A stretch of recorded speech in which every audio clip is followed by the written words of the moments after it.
Hello guys, today I'm showing you how you can live stream on OBS using your iPhone completely for free. So first download the SwiftTrack PDA app. Once downloaded, sign your using your Apple account. After logging, select the packing function.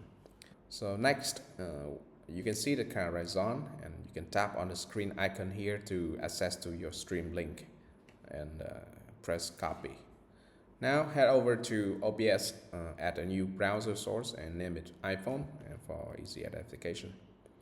The resolution should be like 1280 by 720 and pass the link you just copied into the URL field here. But keep in important that you should always keep this link private because if anyone else gets it, they can view your camera feed.